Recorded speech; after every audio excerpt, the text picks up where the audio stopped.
Alors, on va aller très rapidement, multifamilial ici, apartment rate, etc. Donc, résidentiel, on sait qu'on va avoir tendance à bien se comporter ici. Donc, c'est une entité qui va se négocier à peu près une vingtaine de fois les AFFO ici, ce qui donne à peu près $180 ici. $180 moins la dette nette en date d'aujourd'hui. On a une dette nette ici de combien? Je l'avais déjà calculé avant. On a une dette nette ici aux alentours de $37 par là. Donc, ça fait à peu près $143. Donc, cette compagnie ici, voilà, on ne paiera pas plus que $143 ici. Actuellement, on cote à combien? $132. Donc, on est légèrement sous-évalué, ok? Également, vous vous rappelez que d'habitude, je cherche du 8% de rendement ici par rapport au bénéfice net de 2025, ok? Donc, ça représente ici à peu près aux alentours de $112, 112 dollars et 50 sous ici. Donc, voilà. Presque, voilà, à partir de ces niveaux-là, ça peut être très, très intéressant, sinon idéalement à 10 fois les bénéfices. Certains vont souvent se demander si oui, mais finalement, c'est combien? C'est pas finalement, c'est combien qui est important. C'est le rendement espéré que vous recherchez.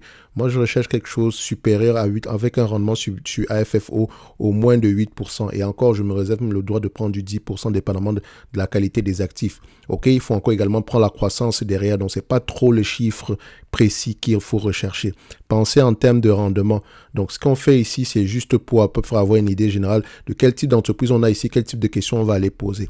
OK, on voit ici que c'est une entité qui augmente ses FFO année après année. Sur toute la période qu'on a ici, plus de 20 ans en date d'aujourd'hui, enfin, pas plus de 20 ans, presque, disons, une quinzaine d'années ici, on a à peu près une entité qui se négocie, qui a une croissance de 7% par là. Sur les 5 dernières années, on a à peu près du 9,56%. Et on s'attend ici, sur les dernières années ici, sur les prochaines années, à avoir aux alentours ici, disons, aux alentours ici de 3 à 4% par là. OK, donc ça peut être quelque chose qui peut se négocier ici à 20 fois les bénéfices, tout simplement parce que elle est très bien positionnée par rapport à la période actuelle.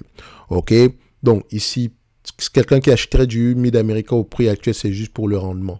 D'accord? Donc, c'est juste pour le rendement qui est lui-même assez safe en dessous de 80% ici. Après ça, il y a d'autres questions qu'on devrait aller poser derrière. Rappelez-vous que ceci représente uniquement mon point de vue et non un conseil d'investissement. Et comme d'habitude, je me réserve le droit de me tromper. En lien dans la description de la vidéo, vous avez la top newsletter où on partage généralement ici des analyses sectorielles. Un like, un abonnement, un commentaire, ça fait toujours plaisir. On se donne rendez-vous sur la prochaine vidéo. C'est une belle entreprise à voir dans n'importe quelle watchlist.